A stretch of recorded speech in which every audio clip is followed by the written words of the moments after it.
Alrighty, let's get into the Book of Jasher. And this copy is the Researcher's Library of Ancient Texts, Volume 1. The Apocrypha includes Enoch, Jasher, and Jubilees. This is the book I'll be reading out of, and I believe this is a translation by Tom Horn, rest in peace. I could be wrong, but I'm pretty sure, this was by The Defender Publishing. So you got all those guys right there, so rest in peace, Tom Horn.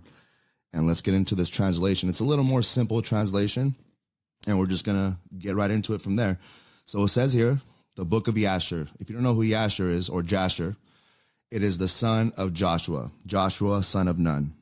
Okay, so he's basically documenting everything he learned and witnessed through the generation before. And apparently this was his writings.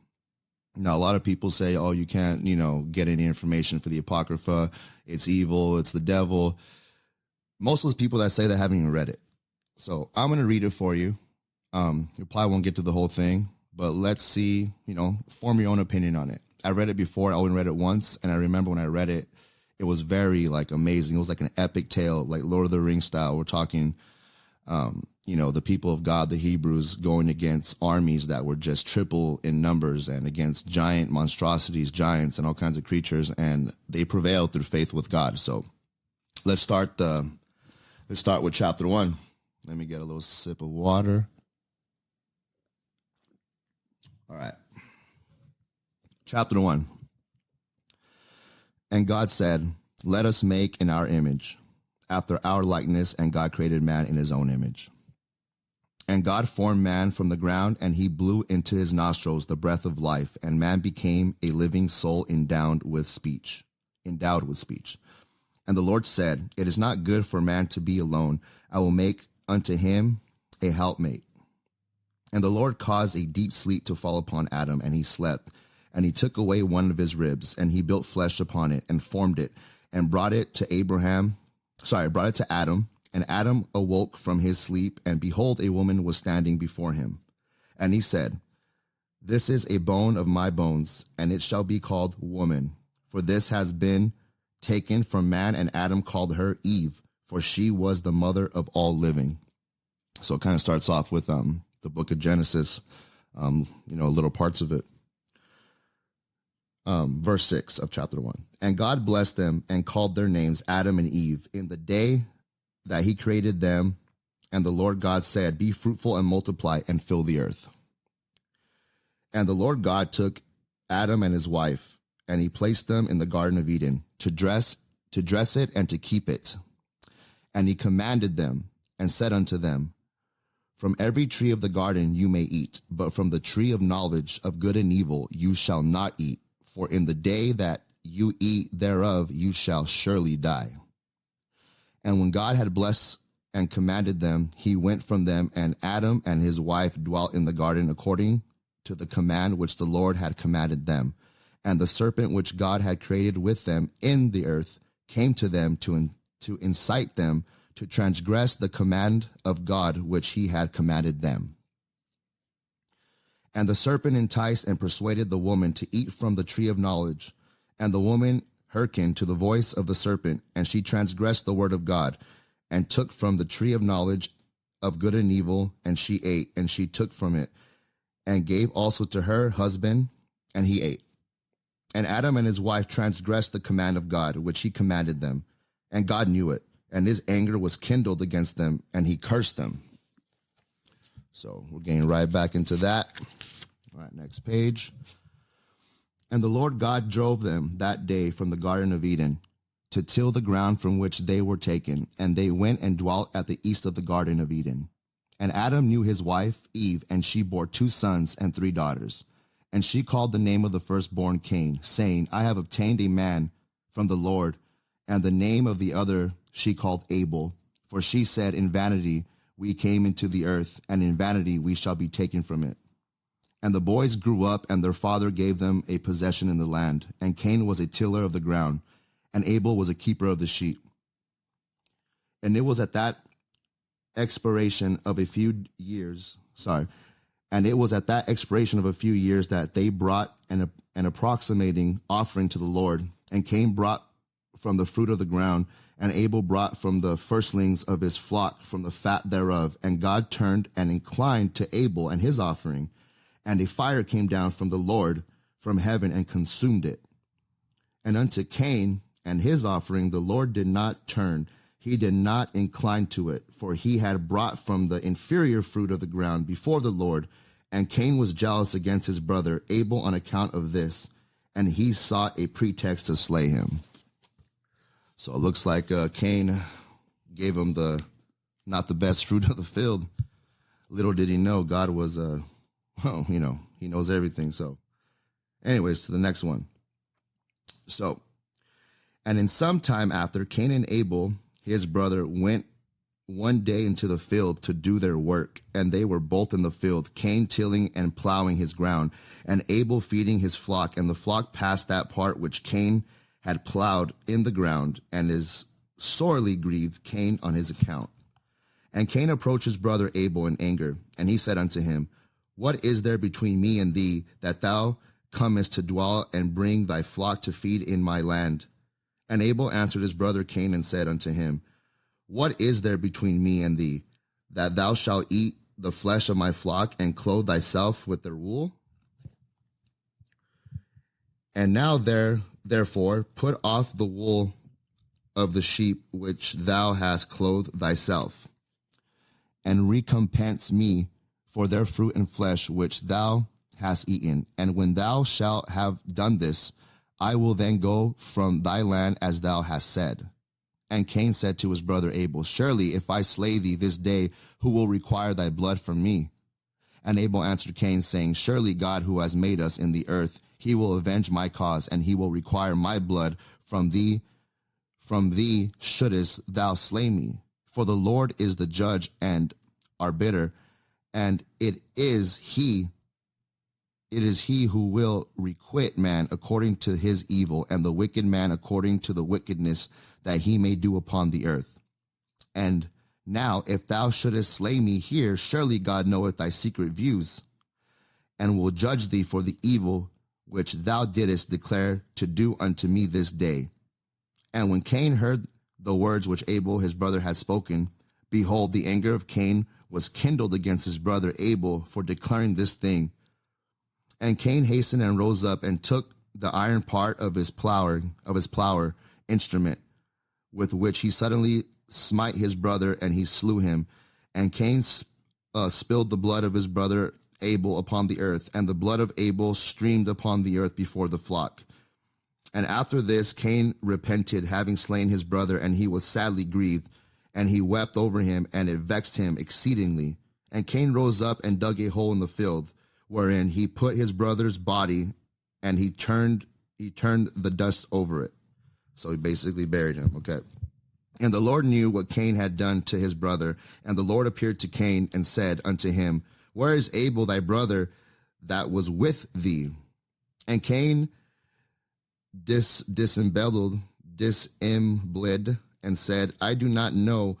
Am I my brother's keeper? And the Lord said unto him, What hast thou done? The voice of thy brother's blood crieth unto me from the ground, where thou hast slain him. For thou hast slain thy brother, and hast dissembled before me, and didst imagine in thy heart that I saw thee not, nor knew all thy actions. But thou didst this thing, and didst slay thy brother for naught, and because he spoke rightly to thee. And now therefore cursed be thou from the ground, which opened its mouth to receive thy brother's blood from thy hand, and wherein thou didst bury him. And it shall be, when thou shalt till it, it shall no more give thee its strength as in the beginning. For thorns and thistles shall the ground produce, and thou shalt be moving and wandering in the earth until the day of thy death. And at that time Cain went from the presence of the Lord, from the place where he was, and he went moving and wandering in the land toward the east of Eden, he and all belonging to him. And Cain knew his wife in those days, and she conceived and bare a son, and he called his name Enoch, saying, In that time the Lord began to give him rest, quiet in the earth. And at that time Cain also began to build a city, And he built the city, and he called the name of the city Enoch, according to the name of his son. For in those days the Lord had given him rest upon the earth, and he did not move about and wander as in the beginning. And Irad was born to Enoch, and Irad begot Meshulel, and Meshulel begot Methuselah. I probably butchered those names, but that's the best I can do. Let me get a little sip of water.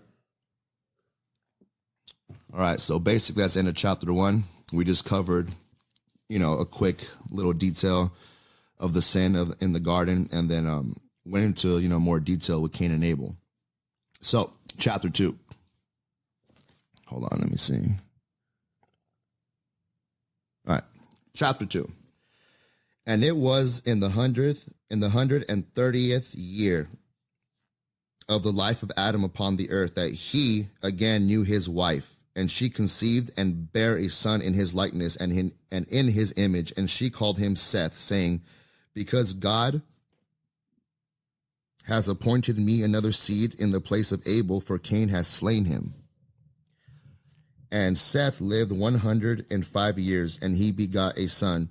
And Seth called the name of his son Enoch, saying, because in that time the sons of man began to multiply and to afflict their souls and hearts by transgressing and rebelling against God. And it was in the days of Enoch that the sons of men continued to rebel and transgress against God, to increase the anger of the Lord against the sons of men. And the sons of men went and they served other gods, and they forgot the Lord who had created them in the earth. And in those days the sons of men made images of brass and iron, wood and stone, and they bowed down and served them. And every man made his god, and they bowed down to them. And the sons of men forsook the Lord all the days of Enoch and his children. And the anger of the Lord was kindled on the account of their works and abominations, which they did in the earth. And the Lord caused the waters of the river Gihon to overwhelm them, and he destroyed and consumed them, and he destroyed the third part of the earth. Notwithstanding this, the sons of men did not turn from their evil ways, and their hands were yet extended to do evil in the sight of the Lord.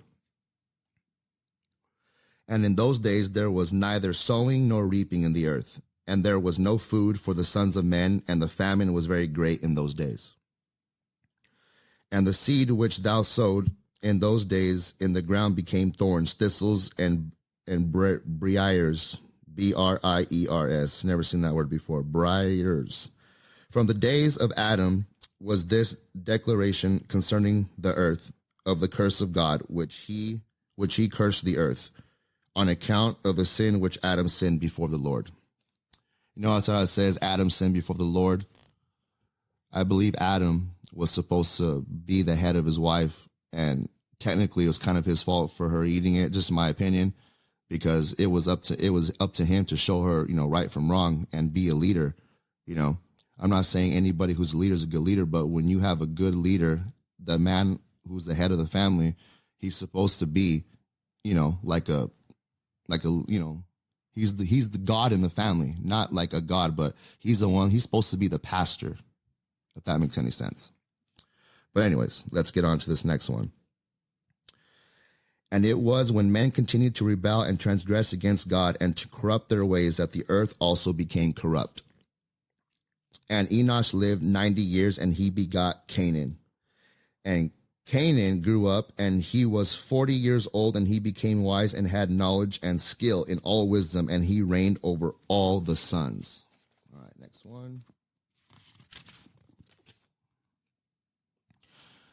Ruled over all the sons of men, and he led the sons of men to wisdom and knowledge. For Canaan was a very wise man, and had understanding in all wisdom, and with his wisdom he ruled over spirits and demons.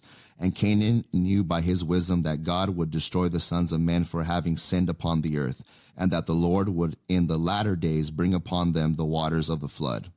And in those days Canaan wrote upon tablets of stone that was to take place in the time to come, and he put them in his treasures. And Canaan reigned over the whole earth, and he turned some of the sons of men to the service of God. And when Canaan was 70 years old, he begot 3 sons and 2 daughters, and these are the names of the children of Canaan. The name of the firstborn Mahalalel, the second Enan, and the third Mered. And their 3 sisters were Adah, and Zillah, and these are the 5 children of Canaan that were born to him. And Lamech, the son of Methuselah, became related to Canaan by marriage, and he took his 2 daughters for his wives. And Adah conceived and bare a son to Lamech, and she called his name Jabal. And she again conceived and bare a son, and called his name Jubal. And Zillah, her sister, was barren in those days, and had no offspring. For in those days the Son of Man began to trespass against God, and to transgress the commandments which he had commanded to Adam, to be fruitful and multiply in the earth. And some of the sons of men caused their wives to drink and draught that would render them barren, in order that they might retain their figures, and whereby their beautiful appearance may not fade. Wow, doesn't that sound familiar? Don't you, have you ever met a woman that, I don't want to have kids, I don't want to ruin my figure, I don't want to ruin my body? Man, Ecclesiastes, what is that verse? There's nothing new under the sun. I mean, people were being, narcissists back in these times too. It literally says right here they didn't want to have kids because the women didn't want to ruin their bodies. Unbelievable, right? So, and then the sons of man caused some of their wives to drink. Zillah drank with them, and the childbearing woman appeared abominable in the sight of their husbands as widows, whilst their husbands lived. For to the barren ones only they were attached. Wow. So basically the guys were more attracted to the women without kids because they had better bodies.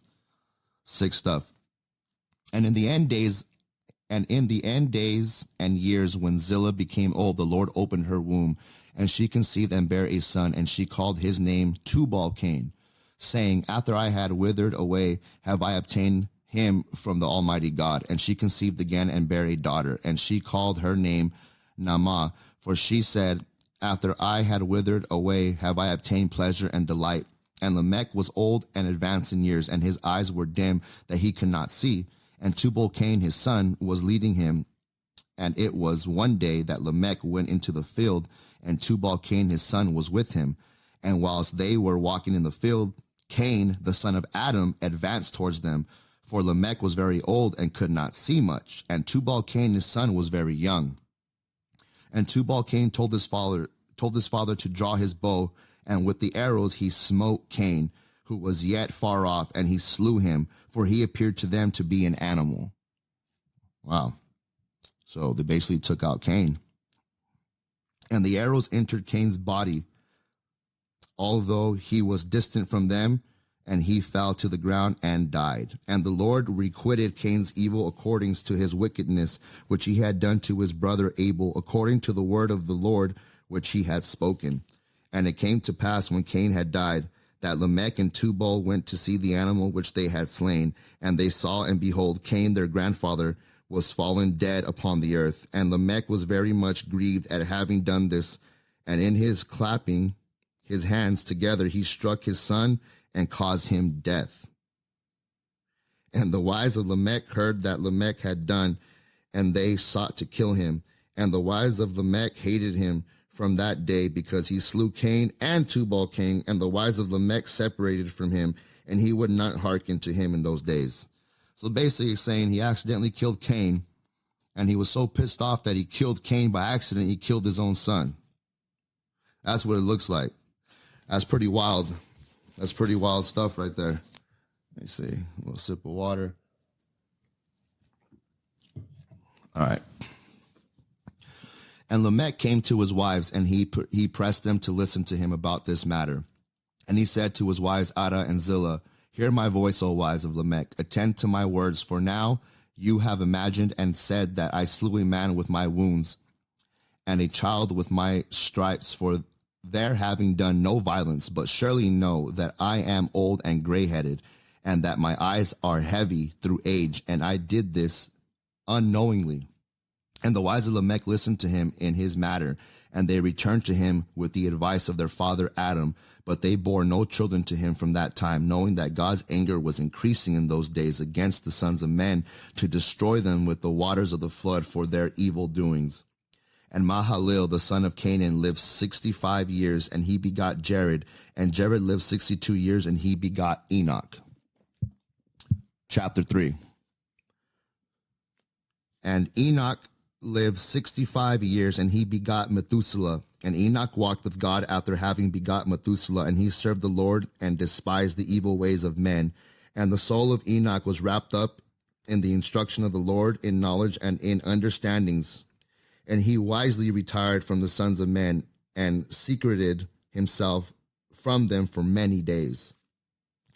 And it was at that expiration of many years, whilst he was serving the Lord and praying before him in the house, that an angel of the Lord called to him from heaven, and he said, Here I am. And he said, Rise, go forth from thy house, and from the place where thou doest hide thyself, and appear to the sons of men, in order that thou mayest teach them the ways in which they should go, and the work which they must accomplish to enter in the ways of God. To learn the ways of God. And Enoch rose up according to the word of the Lord, and he went forth from his house, from his place, and from the chamber in which he was concealed, and he went to the sons of men and taught them the ways of the Lord. And at that time assembled the sons of men and acquainted them with the instruction of the Lord. And he ordered it to be proclaimed in all places where the sons of men dwelt, saying, Where is the man who wishes to know the ways of the Lord and good works? Let him come to Enoch. And the sons of men then assembled to him, for all who desired this thing went to Enoch. And Enoch reigned over the sons of men according to the word of the Lord. And they came and bowed to him, and they heard his word. And the Spirit of God was upon Enoch, and he was taught all his men the wisdom of God and in his ways. And the sons of men served the Lord all the days of Enoch, and they came to hear his wisdom. And all the kings of the sons of men, both first and last, together with their princes and judges, came to Enoch when they heard of his wisdom, and they bowed down to him, and they also required of Enoch to reign over them, to which he consented. And they assembled in all 130 kings and princes, and they made Enoch king over them, and they were all under his power and command. And Enoch taught them wisdom, knowledge, the ways of the Lord, and he made peace amongst them. And peace was throughout the earth during the life of Enoch. And Enoch reigned over the sons of men 243 years. And he did justice and righteousness with all his people, and he led them in the ways of the Lord. And these are the generations of Enoch: Methuselah, Elisha, and Elimelech.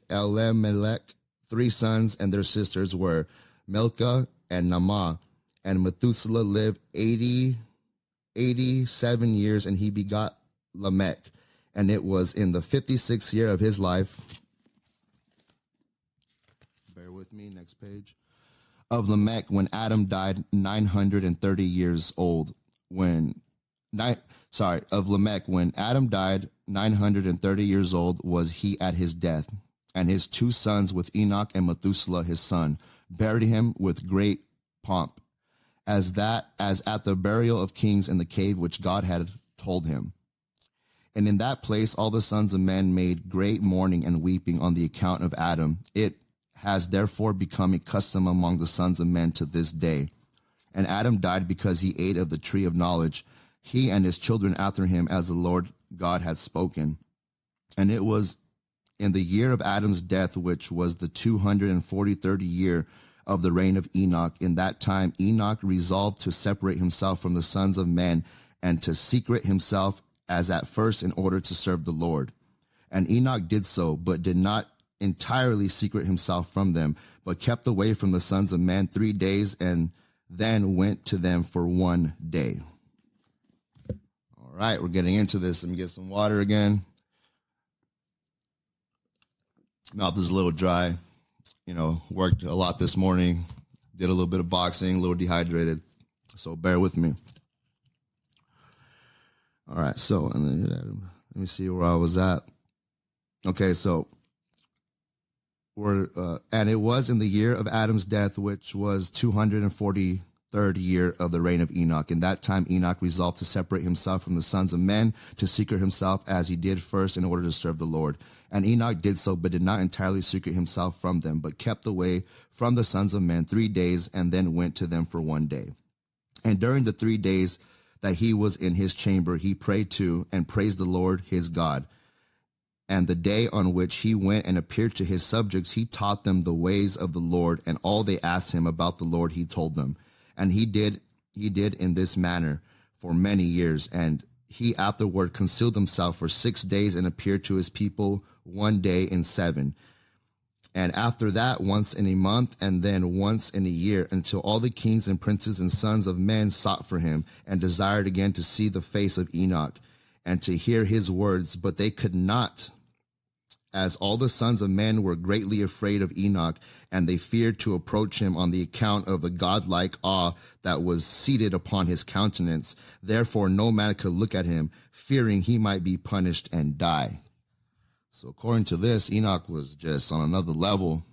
People knew that he had God, like personally God was like behind him. And, they saw a lot of things, miracles that he did, and apparently they ain't trying to provoke God, Next one. And all the kings and princes resolved to assemble the sons of men and to come to Enoch, thinking that they might all speak to him at the time when he should come forth amongst them, and they did so. And the day came when Enoch went forth, they all assembled and came to him, and Enoch spoke to them the words of the Lord, and he taught them wisdom and knowledge, and they bowed down before him, and they said, May the king live, may the king live.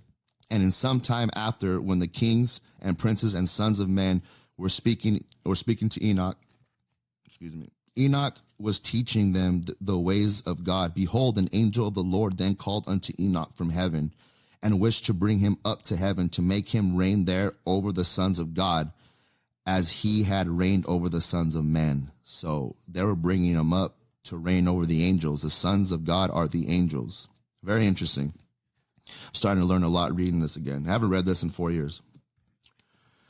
When at the time Enoch heard this, he went and assembled all the inhabitants of the earth, and taught them wisdom and knowledge, and gave them divine instructions. And he said to them, I have been required to ascend into heaven. I therefore do not know the day of my going. And now therefore I will teach you wisdom and knowledge, and I will give you instruction before I leave you, how to act upon the earth, whereby you may live. And he did so. And he taught them wisdom and knowledge, and gave them instruction, and he reproved them, and he placed before them statutes and judgments to do upon the earth. And he made peace amongst them, and he taught them everlasting life, and dwelt with them sometime, teaching them all these things. And at that time the sons of men were with Enoch, and Enoch was speaking to them, and they lifted up their eyes, and the likeness of a great horse descended from heaven, and the horse paced in the air. And they told Enoch what they had seen, and Enoch said to them, On my account does this horse descend upon earth, and the time has come when I must go from you, and I shall no more be seen by you. And the horse descended at that time and stood before Enoch, and all the sons of men that were with Enoch saw him. So, I don't know, we have to read a little more, but I believe in the book of Genesis, I think it says he was taken up, and doesn't really say how. This is saying some horse came out of heaven and took him, but let's continue reading and see what we get. And Enoch then again ordered a voice to be proclaimed, saying, Where is the man who delighteth to know the ways of the Lord his God? Let him come this day to Enoch before he is taken from us. And all the sons of men assembled and came to Enoch that day, and all the kings of earth with their princes and counselors remained with him that day. And Enoch then taught the sons of men wisdom and knowledge, and gave them divine instruction, and he bade them serve the Lord and walk in his ways all the days of their lives. And he continued to make peace amongst them. And it was after this that he rose up and rode upon the horse, and he went forth, and all the sons of men went after him, about 800,000 men, and they went with him 1 day's journey. The second day he said to them, Return home to your tents. Why will you go? Perhaps you may die. And some of them went from him, and those that remained went with him 6 days' journey. And Enoch said to them every day, Return to your tents, lest you may die. But they were not willing to return, and they went with him. And on the 6th day, some of the men remained and clung to him, and they said to him, We will go with thee, we will go with thee to the place where thou hast go. As the Lord liveth, death only shall separate us. And they urged so much to go with them that he ceased speaking to them, and they went after him and would not return. And when the kings returned, they caused a census to be taken in order to know the number of remaining men that went with Enoch. And it was upon the seventh day that Enoch ascended into heaven in a whirlwind. Okay, so there we go, a whirlwind. There was a horse and a whirlwind. Let's read that again. And when the kings returned, they caused a census to be taken in order to know the number of remaining men that went with Enoch. And it was upon the seventh day that Enoch ascended into heaven in a whirlwind with horses and chariots of fire. It's pretty amazing if you could just kind of picture that. It's wild. And on the eighth day, all the kings that had been with Enoch sent to bring back the number of men that were with Enoch in that place from which he ascended into heaven. And all those kings went to the place, and they found the earth there filled with snow upon snow, were large stones of snow. And one said to the other, "Come, let us break through the snow and see. Perhaps the men that remained with Enoch are dead and are now under the stones of snow." And they searched but could not find him, for he had ascended into heaven. So, I mean, where else in the world is there just snow upon of snow and big stones of snow and glaciers and, sounds like Antarctica to me. But, I'm just a weird conspiracist guy. What do I know? But I think that's very interesting. All jokes aside, wherever he went, it was a very, very cold. All right. Chapter 4. And all the days that Enoch lived upon the earth were 365 years. And when Enoch had ascended into heaven, all the kings of earth rose and took Methuselah, his son, and anointed him. And they caused him to reign over them in the place of his father. And Methuselah acted uprightly in the sight of God, as his father Enoch had taught him. And he likewise during the whole of his life taught the sons of men wisdom, knowledge, and the fear of God. And he did not turn from the good way either to the right or to the left. But in the latter days of Methuselah, the sons of men turned from the Lord. They corrupted the earth, they robbed and plundered each other, and they rebelled against God, and they transgressed, and they corrupted their ways, and they would not hearken to the voice of Methuselah, but rebelled against him. And the Lord was exceedingly wroth against them. And the Lord continued to destroy the seed in those days, so that there was neither sowing nor reaping in the earth. For when they sowed the ground in order that they might obtain food for their support, behold, thorns and thistles were produced, which they did not sow. And still the sons of men did not turn from their evil ways, and their hands were still extended to do evil in the sight of God. And they provoked the Lord with their ways. And the Lord was very wroth and repented that he had made man. And he thought to destroy and annihilate them, and he did so. All right. In those days, when Lamech, the son of Methuselah, was 160 years old, Seth, the son of Adam, died. And all the days that Seth lived were 912 years, and he died. And Lamech was 180 years old when he took Ashmua, the daughter of Elisha, the son of Enoch, his uncle, and she conceived. And at that time the sons of men sowed the ground, and a little of food was produced. Yet the sons of men did not turn from their evil ways, and they trespassed and rebelled against God. And his wife of Lamech conceived and bare him a son at that time, at the revolution of the year. And Methuselah called his name Noah, saying, the earth was in his days at rest and free from corruption. And Lamech, his father, called his name Menachem. Like I said, I'm butchering these words, Menachem, saying, this one shall comfort us in our works and miserable toil in the earth, which God had cursed. And the child grew up and was weaned, and he went in the ways of his father Methuselah, perfect and upright with God. And all the sons of men departed from the ways of the Lord in those days, as they multiplied on the face of the earth with sons and daughters, and they taught one another their evil practices, and they continued sinning against the Lord. And every man made unto himself a god, and they robbed and plundered every man and his neighbor, as well as his relative, and they corrupted the earth, and the earth was filled with violence.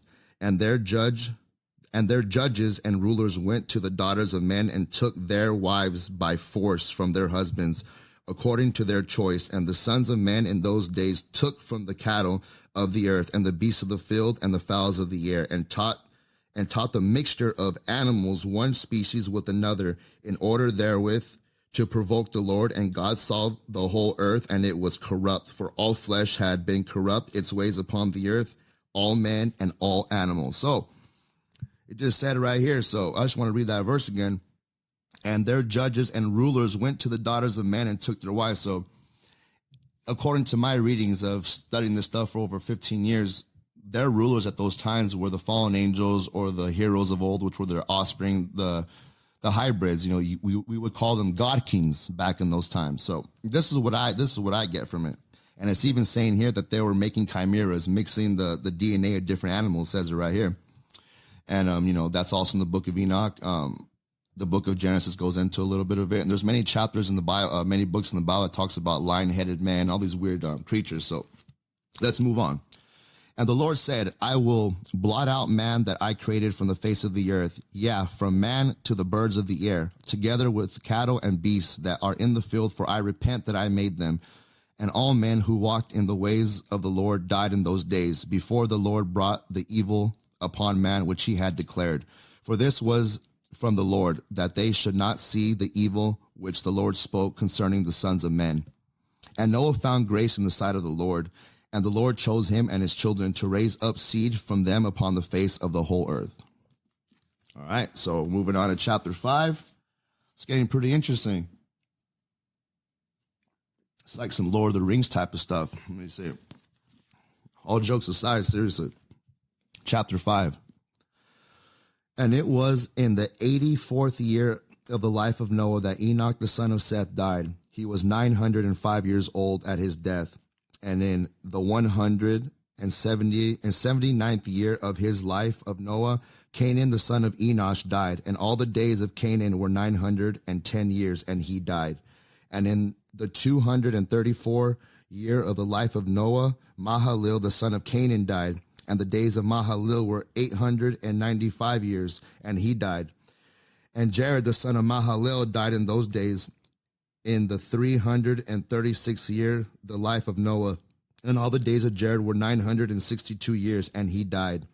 And all who followed the Lord died in those days, before they saw the evil which God declared to do upon the earth.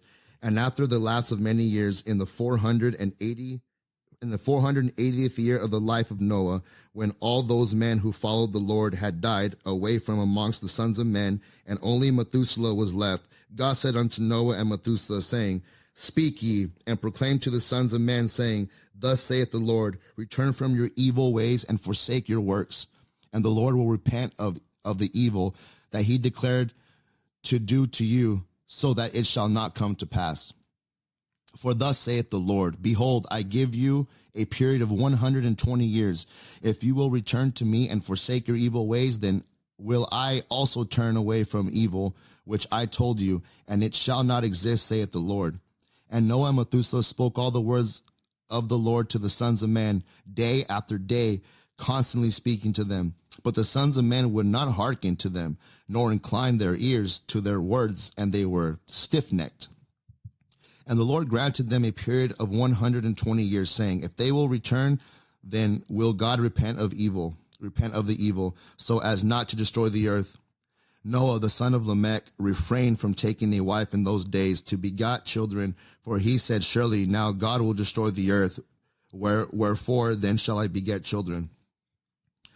And Noah was a just man. He was perfect in his generation, and the Lord chose him to raise up seed from his seed upon the face of the earth.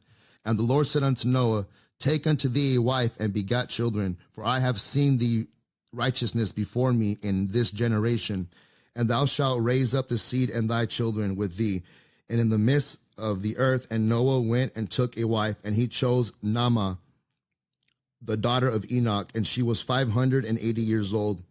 And Noah was 498 years old when he took Naamah for a wife. And Naamah conceived and bare a son, and he called his name Japheth, saying, God has enlarged me in the earth. And she conceived again and bare a son, and called his name Shem, saying, God has made me a remnant to raise up seed in the midst of the earth. And Noah was 502 years old when Naamah bare Shem. And the boys grew up and went in the ways of the Lord. In all and all that Methuselah and Noah their father taught them. And Lamech the father of Noah died in those days. Yet verily he did not go with all his heart in the ways of his father. He died in the 195th year of the life of Noah. And all those days of Lamech were 770 years, and he died. And all the sons of men who knew the Lord died in that year before the Lord brought evil upon them. For the Lord willed them to die, so as not to behold the evil that God would bring upon their brothers and relatives, as he had so declared to do. In that time the Lord said to Noah and Methuselah, stand forth and proclaim to the sons of men all the words that I spoke to you in those days.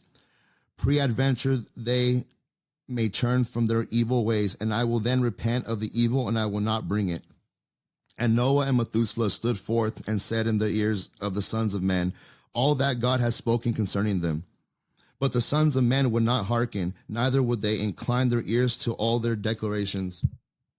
And it was after this that the Lord said to Noah, the end of all flesh is come before me on account of their evil deeds. And behold, I will destroy the earth. And do thou take unto thee gopher wood, and go to a certain place and make a large ark, and place it in that spot.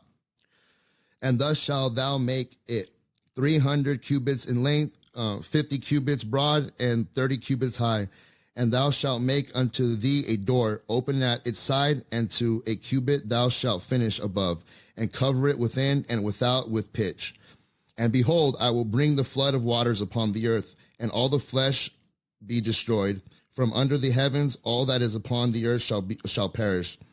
And thou and thy household shall go and gather two of all living things, male and female, and shall bring them to the ark to raise up seed from them upon the earth.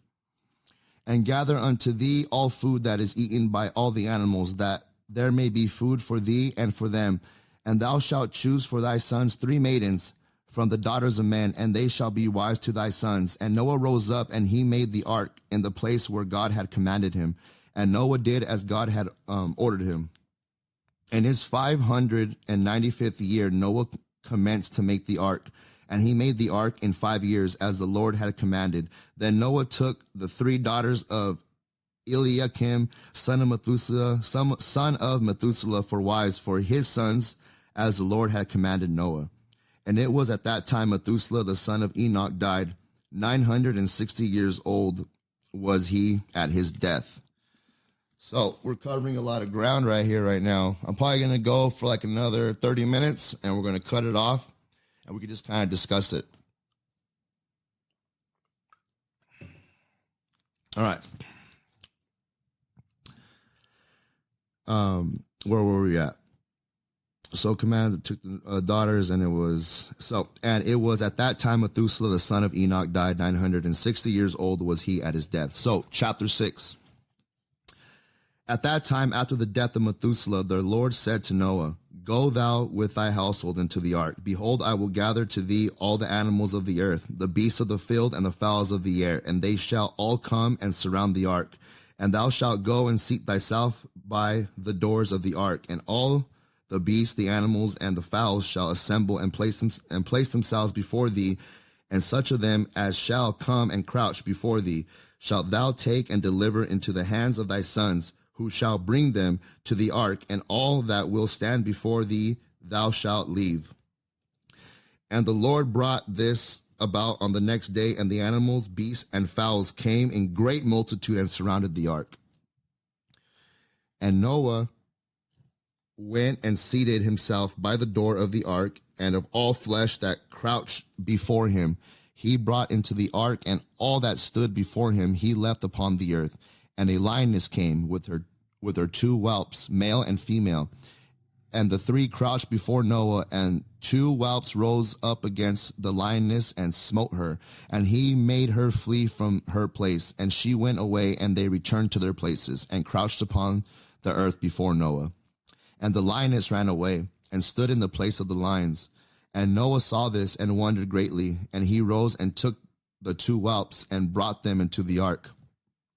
And Noah brought into the ark from all living creatures that were upon the earth, so that there was none left but which Noah brought into the ark. 2 and 2 came to Noah into the ark, but from the clean animals and the clean fowls he brought 7 couples, as God had commanded him. And all the animals and beasts and fowls were still there, and they surrounded the ark at every place, and the rain had not descended till 7 days after.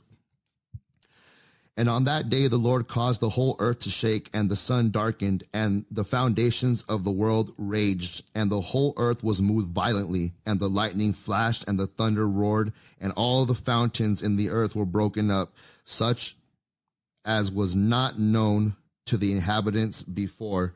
And God did this mighty act in order to terrify the sons of men, that there might be no more evil upon earth.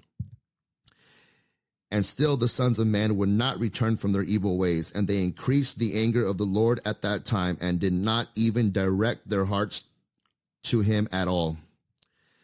And at the end of the 7 days in the 600th year of the life of Noah, the waters of the flood were upon the earth, and all the fountains of the deep were broken up, and the windows of heaven were opened, and the rain was upon the earth 40 days and 40 nights. So that's one thing I thought that was interesting, because we see all these craters that look really perfect, and they're just, everything's landing perfect. You have that big one somewhere in the desert to the east of California.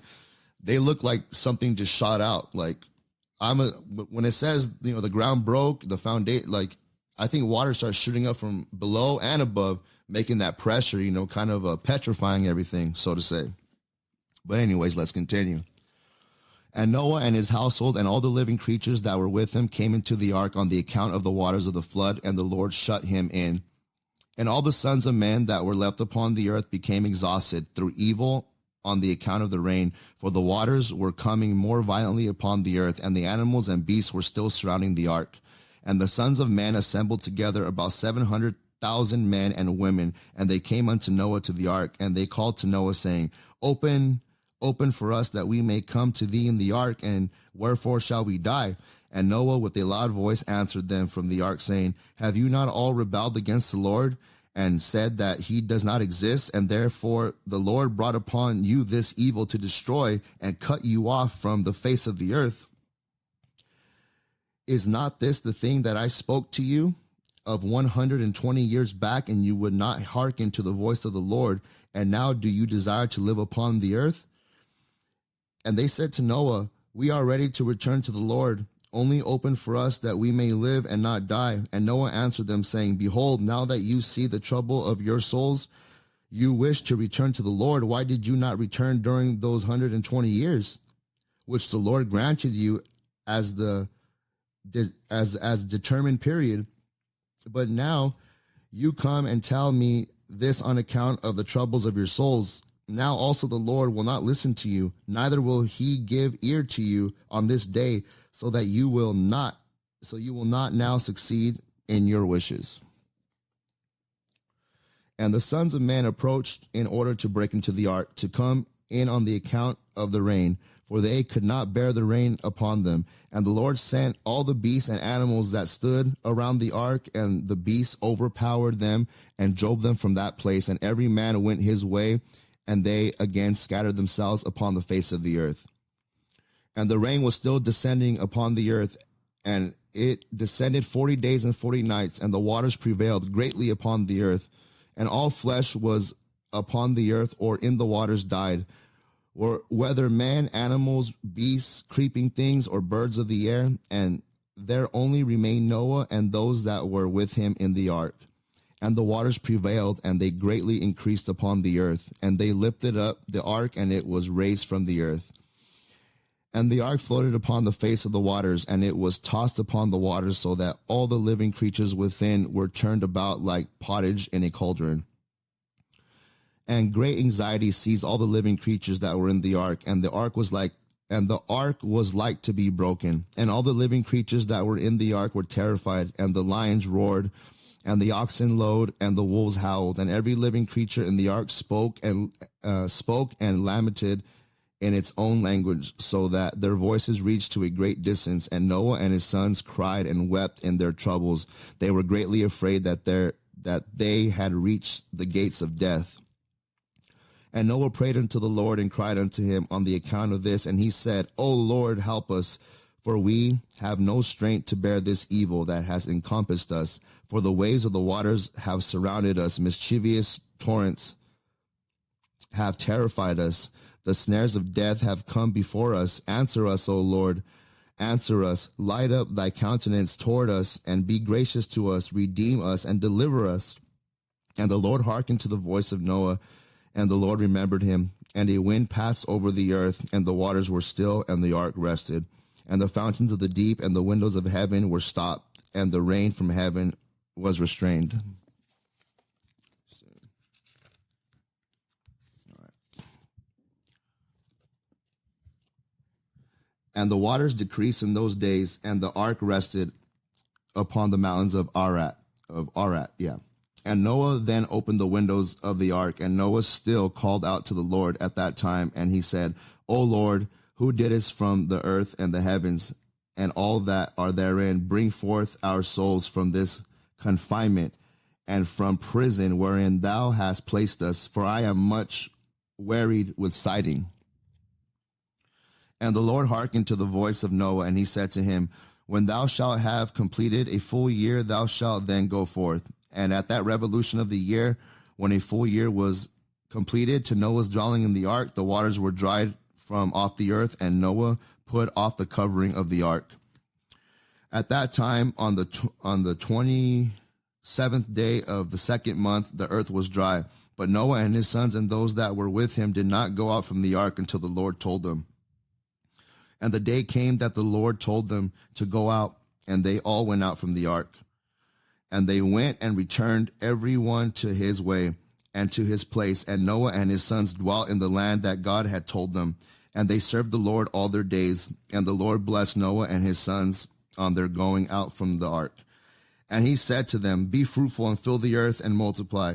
Become strong and increase abundantly in the earth and multiply therein.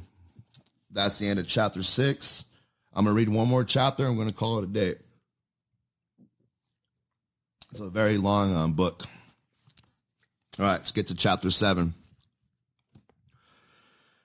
And these are the names of the sons of Noah: Japheth, Ham, Shem, and the children were born to them after the flood, for they had taken wives before the flood. These are the sons of Japheth: Gomer, Magog, Madai, Javan, Tubal, Mesech, and Tyrus, 7 sons. And the sons of Gomer were Ashkenaz, Rephath, and Tegarma. And the sons of Magog were Elishinath and Lubal. And the children of Madai were Achon, Zelo, Chazoni, and Lot. And the sons of Javan were Elisha, Tarshish, Chittim, and Dudonim. And the sons of Tubal were Arifi, I think it says Arifi, Keist, and Tari. And the sons of Mesech were Dedon, Zaron, and Shebashini.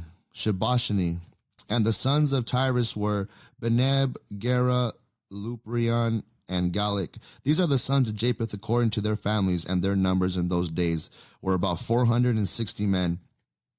And these are the sons of Ham: Cush, Mizraim, Phut, and Canaan, 4 sons. And the sons of Cush were Seba, Havilah, Sabat, Ramah, and Satia. And the sons of Ramah were Sheba and Dedan. And the sons of Mizraim were Lud, Anam, and Pathoros, Chazloth, and Shaftor. And the sons of Phut were Jebal, Hadan, Benah, and Adan.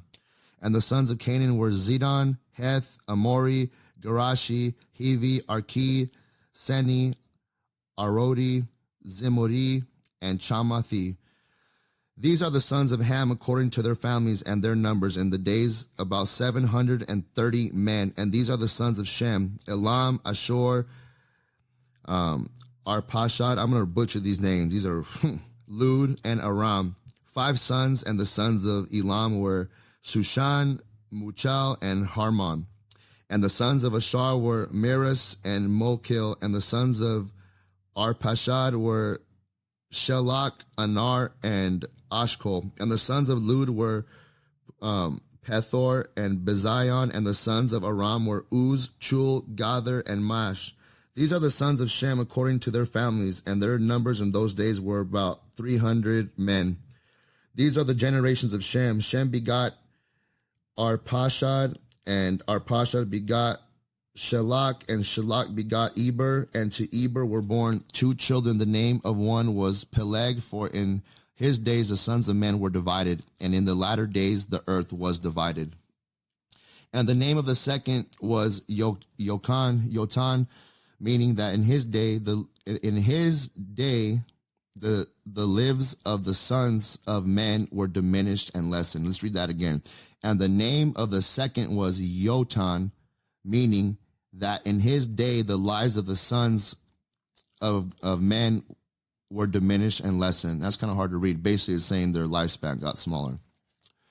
These are the sons of Yotan: Alomadad, Shalaf, Chazra, Morif, Yerach, Hadarum, Ozil, Dekla, Obal, Ebamalil, Sheba, Ophir, Havilah, and Jobab. All these are the sons of Yotam. And Peleg, his brother, begot Yan, and Yan begot Serug, and Serug begot Noar, and Noar begot Terah. And Terah was 38 years old, and he begot Haran and Noar.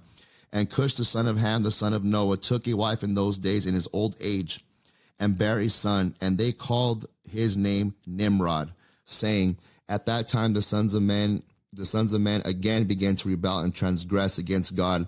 And the child grew up, and his father loved him exceedingly, for he was the son of his old age.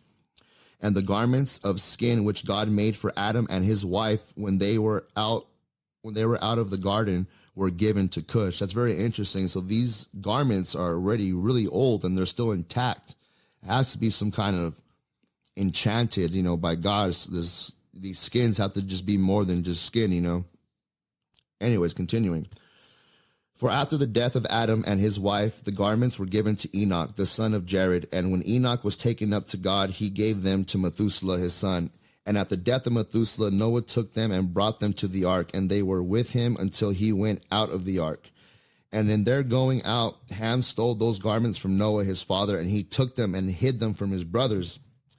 And when Ham begot his firstborn, Cush, he gave him the garments in secret, and they were with Cush many days. And Cush also concealed from them his sons and brothers. And when Cush had begotten Nimrod, he gave him those garments through his love for him. And Nimrod grew up, and when he was 20 years old, he put on those garments. And Nimrod became strong when he put on the garments. You see what I'm saying? These garments are extra special. And God gave him might and strength, and he was a mighty hunter in the earth. Yeah, he was mighty hunter in the field, and he hunted the animals, and he built altars, and he offered upon them the animals before the Lord. And Nimrod strengthened himself, and he rose up from amongst his brethren, and he fought the battles of his brethren against all their enemies round about. And the Lord delivered all the enemies of his brethren in his hands, and God prospered him from time to time in his battles, and he reigned upon the earth. Therefore it became current in those days when a man ushered forth those that he had trained up for battle, and he would say to them, like God did to Nimrod, who was a mighty hunter in the earth, and who succeeded in the battles that prevailed against his brethren, that he delivered them from the hands of their enemies. So may God strengthen us and deliver us this day. And when Nimrod was 40 years old, at that time there was a war between his brethren and the children of Japheth, so that they were in the power of their enemies. And Nimrod went forth at that time, and he assembled all the sons of Cush and their families, and 460 men, and he hired also from some of his friends and acquaintances about 80 men, and he gave them their hire, and he went with them to battle. And when he was on the road, Nimrod strengthened the hearts of the people that went with him. And he said to them, do not fear, neither be alarmed, for all our enemies will be delivered into our hands, and you may do with them as you please. And all the men that were about 500, and they fought against their enemies, and they destroyed them and subdued them. And Nimrod placed standing officers over them in their respective places. And he took some of their children as security.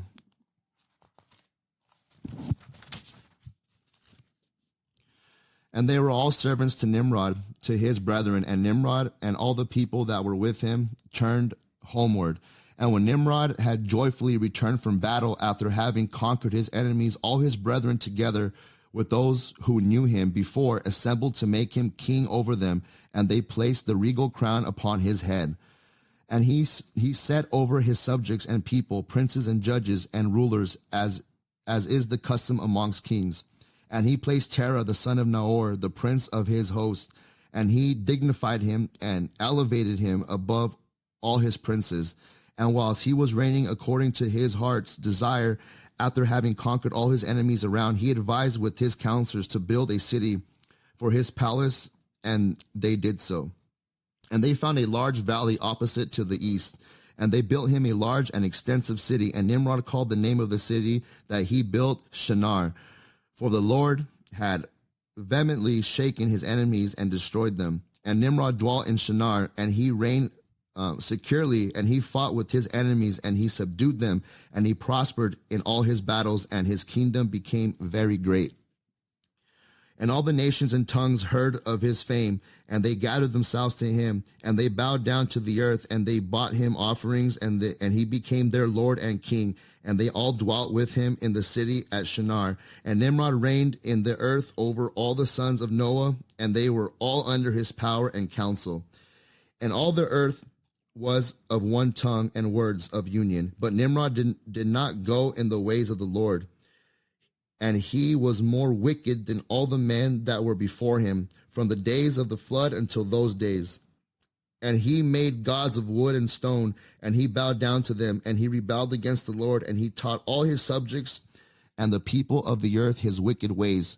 And Mardan his son was more wicked than his father, and everyone that heard of the acts of Mardan the son of Nimrod would say concerning him, from the wicked go forth wickedness. Therefore it became a proverb in the whole earth, saying, from the wicked goeth forth wickedness. And it was current in the words of men from that time to this. And Terah, the son of Noah, prince of Nimrod's host, was in those days very great in the sight of the king and his subjects. And the king and the princes loved him, and they elevated him very high. And Terah took a wife, and her name was Amphilo, the daughter of Cornebo. And the wife of Terah conceived and bare him a son in those days. Terah was 70 years old when he begot him, and Terah called the name of his son that was born to him Abram, because the king had raised him in those days and dignified him above all his princes that were with him. Let me see. That's the end of chapter 7. Oh, chapter 8's not too long. Let's do one more. Chapter 8. And it was in the night that Abram was born, that all the servants of Terah and all the wise men of Nimrod and his conjurers came and drank in the house of Terah, and they rejoiced with him on that night. And when all the wise men and conjurers went out from the house of Terah, they lifted up their eyes toward heaven that night to look at the stars, and they saw, and behold, one very large star came from the east, and it ran in heavens, and he swallowed up the 4 stars from the 4 sides of the heavens. And all the wise men of the king and his conjurers were astonished at the sight. And the sages understood this matter, and they knew its importance. And they said to each other, this only betokens the children that has been born to Terah this night, who will grow up and be fruitful and multiply and possess all the earth, he and his children forever and ever. And he and his seed will slay great kings and inherit their lands. And the wise men of conjurers went home that night, and in the morning all these wise men and conjurers rose up early and assembled in an appointed house. And they spoke and said to each other, behold, the sight that we saw last night is hidden from the king. It has not been made known to him. And should this thing get known to the king in the latter days, he will say to us, why have you concealed this matter from me? And then we shall suffer death. Therefore now let us go and tell the king the sight which we saw, and the interpretation thereof, and we shall then remain clear. And they did so, and they all went to the king and bowed down to him to the ground. And they said, may the king live, may the king live. We heard that a son was born to Terah, the son of Nahor, the prince of thy hosts. And ye yesternight came to his house, and we ate and drank and rejoiced with him that night. And when thy servants went out from the house of Terah to go to our respective homes to abide for the night, we lifted up our eyes to heaven, and we saw a great star coming from the east, and the same star ran with great speed and swallowed up 4 great stars from the 4 sides of the heavens. And thy servants were astonished at the sight which we saw, and were greatly terrified. And we made our judgment upon the sight, and we knew by our wisdom the proper interpretation thereof, that this thing applies to the child that is born to Terah, who will grow up and multiply greatly and become powerful, and kill all the kings of the earth and inherit all their lands, he and his seed forever. And now, our Lord and King, behold, we have truly acquainted thee with what we have seen concerning this child. If it seemeth good to the king to give his father value for his child, we will slay him before he shall grow up and increase in the land, and his evil increased against us, that we and our children perish through his evil. And the king heard their words, and they seemed good in his sight. And he sent and called for Terah, and Terah came before the king. And the king said to Terah, I have been told that a son was yesternight born to thee, and after this manner was observed in the heavens at his birth. And now therefore give me the child, that we may slay him before his evil springs up against us. And I will give thee for his value thy house full of silver and gold. And Terah answered the king and said to him, my lord and king, I have heard thy words, and thy servant shall do all that his king desireth. But my lord and king, I will tell thee what happened to me yesternight, that I may see what advice the king will give his servant. And then I will answer the king upon what he has just spoken. And the king said, speak. And Terah said to the king, Aon, son of Mored, came to me yesternight, saying, give unto me the great and beautiful horse that the king gave thee, and I will give thee silver and gold and straw and provender for its value. And I said to him, wait till I see the king concerning thy words, and behold, whatever the king saith, that will I do. And now, my lord and king, behold, I have made this thing known to thee, and the advice which my king will give unto his servant that I will follow. The king heard the words of Terah, and his anger was kindled, and he considered him in the light of a fool. And the king answered Terah, and he said to him, art thou so silly, ignorant, or deficient in understanding, to do this thing, to give thy beautiful horse for silver and gold, or even for straw and provender? Art thou so short of silver and gold that thou shouldest do this thing, because thou canst not obtain straw and provender to feed thy horse? And what is silver and gold to thee, or straw and provender, that thou shouldest give away that fine horse which I have gave thee, like which there is none to be had on the whole earth? And the king left off speaking, and Terah answered the king, saying, like unto this has the king spoken to his servants. I beseech thee, my lord and king, what is this which thou didst say unto me, saying, give thy son, that we may slay him, and I will give thee silver and gold for his value? What shall I do with silver and gold after the death of my son? Who shall inherit me? Surely then at my death the silver and gold will return to my king who gave it. And when the king heard the words of Terah and the parable which he brought concerning the king, it grieved him greatly, and he was vexed at this thing, and his anger burned within him. And Terah saw that the anger of the king was kindled against him, and he answered the king, saying, all that I have is in this king's power. Whatever the king desireth to do to his servant, that let him do. Yeah, even my son, he is in the king's power, without value in exchange, he and his 2 brothers that are older than he. And the king said to Terah, no, but I will purchase thy younger son for a price. And Terah answered the king, saying, I beseech thee, my lord and king, to let thy servant speak a word before thee, and let the king hear the word of his servant. And Terah said, let my king give me 3 days' time till I consider this matter within myself and consult with my family concerning the words of my king. And he pressed the king greatly to agree with this.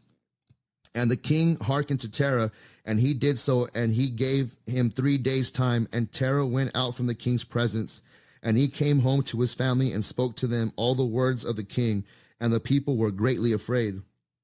And it was in this 3rd day that the king sent to Terah, saying, send me thy son for a price, as I spoke to thee. And shouldest thou not do this, I will send and slay all thou hast in thy house, so that thou shalt not even have a dog remaining. That guy's brutal. And Terah hastened, as the thing was urgent from the king, and he took a child from one of his servants, which his handmaid had borne to him that day. And Terah brought the child to the king and received value for him. And the Lord was with Terah in this matter, that Nimrod might not cause Abram's death. And the king took the child from Terah, and with all his might dashed his head to the ground, for he thought it had been Abram. And this was concealed from him from that day, and it was forgotten by the king, as it was the will of providence not to suffer Abram's death. Man, that's horrible. He just got the baby and just smashed it on his head. It's pure evil. And Terah took Abram his son secretly together with his mother and nurse, and he concealed them in a cave, and he brought them their provisions monthly. And the Lord was with Abram in the cave, and he grew up. And Abram was in the cave 10 years, and the king and his princes, soothsayers and sages, thought that the king had killed Abram. All right, we're going to stop right here. That's the end of chapter 8. We'll pick up on chapter 9. Thinking about doing it later on tonight, getting part 2 in there. But I mean, there's a lot of things that we just went over. There's so many things we can talk about. I mean, the garments are pretty crazy. It's like some kind of enchanted armor. You have these angels that were with Enoch, and you have over 800,000 people that were following Enoch. He was teaching them their ways, and people followed him to some kind of land where there's a bunch of ice. I mean, there's a lot of things we can talk about and ponder upon. But I hope you guys enjoyed it as much as I did. I actually enjoyed reading that again. But with that being said, we're going to come out with the part 2 very soon here, possibly tonight. And yeah, so I hope you guys enjoyed it. I'm your host, Leon Tavares from the Sabbath at Midnight. And don't forget to like, share, subscribe.